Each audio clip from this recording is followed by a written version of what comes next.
Mon Seigneur et mon Dieu, je crois fermement que tu es ici, que tu me vois, que tu m'entends. Je t'adore avec profonde révérence. Je te demande le pardon de mes péchés et la grâce de faire avec profit ces moments de prière. Marie, ma Mère Immaculée, Saint Joseph, mon Père et Seigneur, mon ange gardien, intercédez pour moi. Si tu as été quelquefois au Costa Rica, où tu as rencontré quelqu'un de là-bas, tu le sais sûrement. Ces deux mots, pura vida, pure vie, ils sont pour eux comme la synthèse de l'identité nationale, comme un mot de passe. Et ils sont présents partout, sur les tatous, sur les t-shirts, dans les conversations. Comment ça va? Pura vida. Además, pura vida. Et voilà. Tu sais ce que l'ange Gabriel a dit à Marie, en saluant Marie. Il lui a dit « Haire » en grec. Au moins, c'est comme ça que ça paraît dans l'original grec de l'Évangile. « Réjouis-toi », ça signifie « Haire ». Eh bien, je me disais, si Jésus était venu dans le monde, au Costa Rica, l'ange aurait dit « Marie, pura vida ».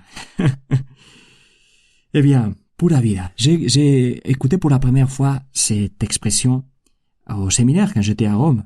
Un collègue qui venait du Costa Rica et qui est déjà de retour chez lui à évangéliser les siens. Et il m'a introduit dans le pura vida.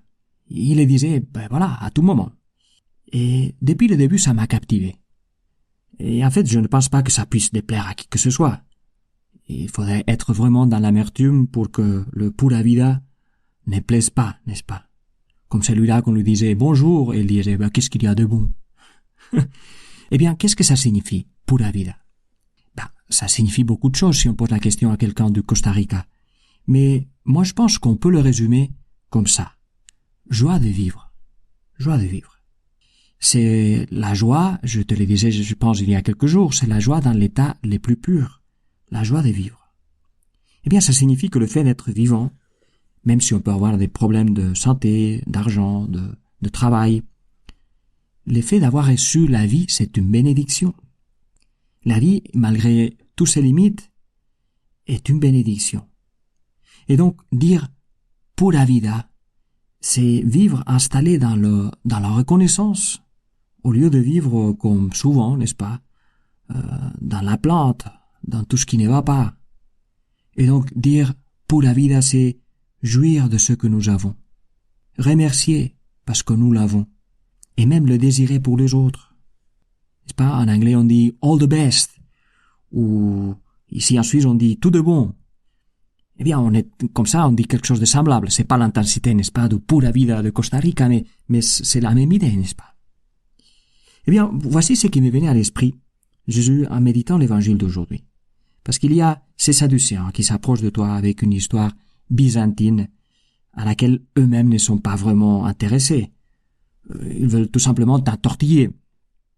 Et l'histoire, c'est comme un cas un peu rocambolesque dont ils se servaient, les Sadducéens, pour essayer de montrer que ça n'avait pas de sens de croire à la vie éternelle.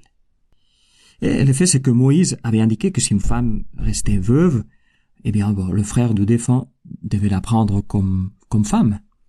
Et il raconte cette histoire de quelqu'un qui se marie, ensuite il meurt, et comme ils sont 7 frères, eh bien voilà, c'est le deuxième qui doit épouser la femme, et ainsi de suite. Et à la fin, la question qui se pose, c'est à la résurrection, quand ils ressusciteront, duquel d'entre eux sera-t-elle l'épouse? Au fond, c'est une sorte de réduction à l'absurde, n'est-ce pas? Eh bien, Jésus, toi, tu t'es rendu compte depuis le début que la question, en réalité, c'est une excuse pour sortir le thème de la résurrection. De façon qu'au lieu de répondre à la devinette, tu vas direct au fond de la question. Et tu leur dis, écoutez, vous êtes en train de vous tromper en pensant que la vie après la mort n'existe pas. Et surtout, en faisant ainsi, vous pourrissez la vie. Et Jésus, tu leur cite Moïse, précisément, à ces moments où Dieu lui apparaît dans un buisson ardent et lui dit « Moi, je suis le Dieu d'Abraham, le Dieu d'Isaac, le Dieu de Jacob. » Et donc Jésus conclut « Eh bien, il n'est pas le Dieu des morts, mais des vivants. » Et c'est comme ça, en fait. Le Dieu auquel nous croyons, nous les chrétiens, n'est pas un Dieu de gens qui sont partis et voilà. C'est pas un Dieu de fleurs de cimetière, même si c'est une grande chose de soigner les tombeaux. Mais il n'est pas un Dieu aux âmes en peine.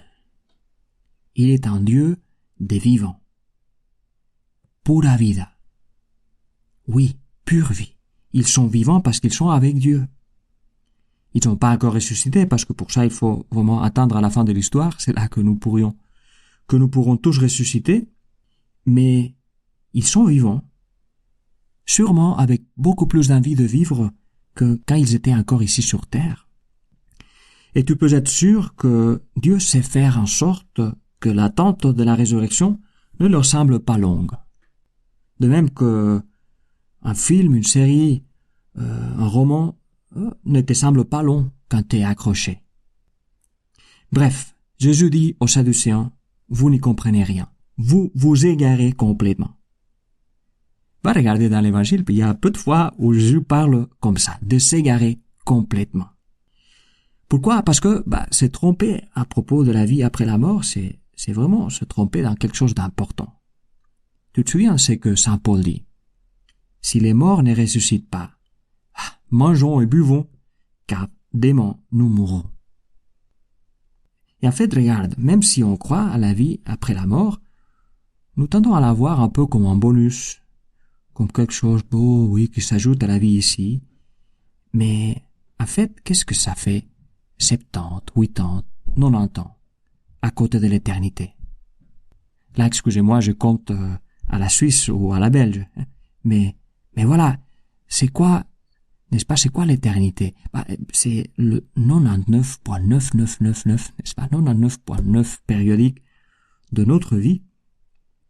Et alors, c'est pas que la vie éternelle soit la vie après, comme on dit en anglais, du afterlife, n'est-ce pas, comme un épilogue.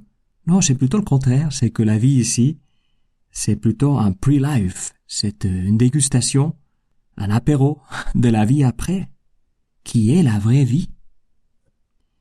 Et donc, tu vois, si on s'agrippe à la vie d'ici comme si celle-ci était la vraie, et l'autre était comme un truc un peu flou, eh bien alors même la vie ici, sur Terre, devient quelque chose de flou. On pourra dire pura vida, mais on lui dira plutôt avec peur de la perdre, de perdre la santé, de perdre le temps. On pourra dire pura vida, mais bon, ce sera que la jouissance par des moments.